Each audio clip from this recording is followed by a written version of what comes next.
John, Sir. you need some help? Nope. We're done. You know what? Look at this. This is beautiful. Now, I know you do good work, but I mean, you've outdone yourself on this, absolutely. Okay, you've even built a spot for my hickory. Yep. Now, let's go over all the steps. We start over here with your base. We set the foundation. Set Set the block.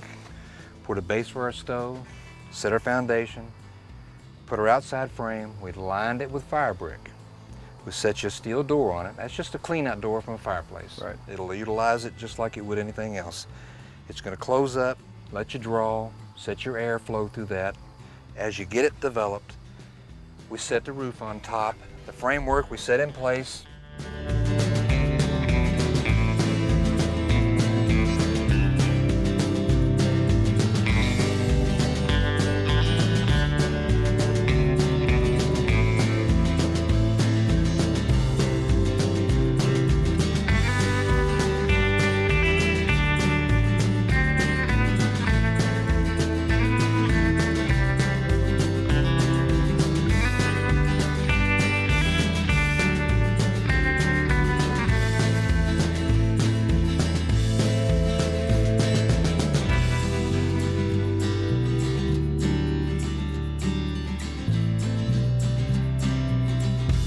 Framework was made stable by the siding we put on the outside of it.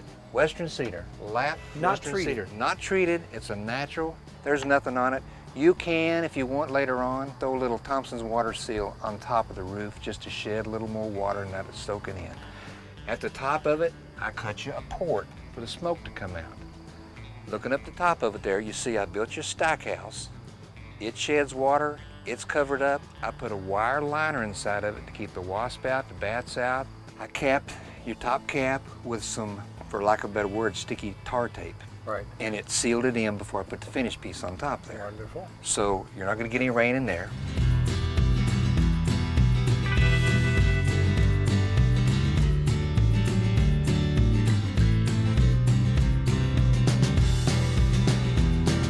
This was just an afterthought because it gives you a place to store it. Perfect. It's under the weather. It may get damp, but it's not going to get wet. Right.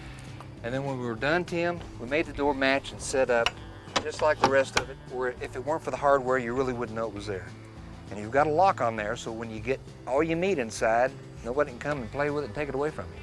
Oh, by the way, one thing we talked about, the way that this is built, we have every opportunity, and I'm going to custom do that.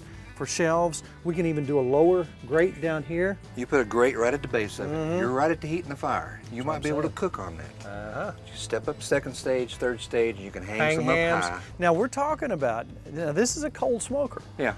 But because we have a fairly short flue, flue liner, we can probably get enough temperature to cook. I'm gonna find out. That's a stove. That's a stove. It's an outdoor stove. Yeah. You're gonna get some heat out of it if you want it. Yeah. Or you can let it smolder.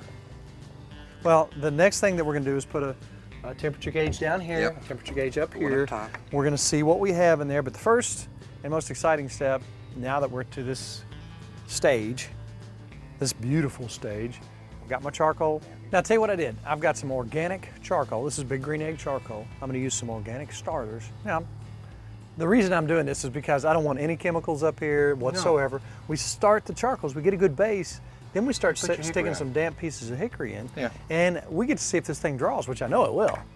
Dude, heavenly scent of hickory smoke. Look here, you want to see something? There's supposed to be smoke in a smokehouse, is there not? Oh, that's what I'm talking about. Hams hanging right here. Do you know what I'm talking about? So it's working. Bacon. Wow. Oh, it's a beautiful thing. Wow.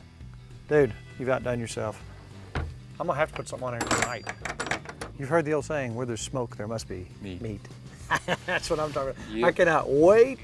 You know, this is really substantial. I mean, it's not going anywhere. And I'm gonna have fun playing and experimenting, and that's the great thing about any type of cooker or any type of smoker is the learning process. Each one is an individual, and it has its own personality. I can't wait to see what the temperature is down here, and I can stoke the fire up too. And you know, it's all a part of, I'm sitting right up here by the harvest cabin. I can come up here and sit on the porch, drink some Kool-Aid, watch the bees, and just chill while we're cooking.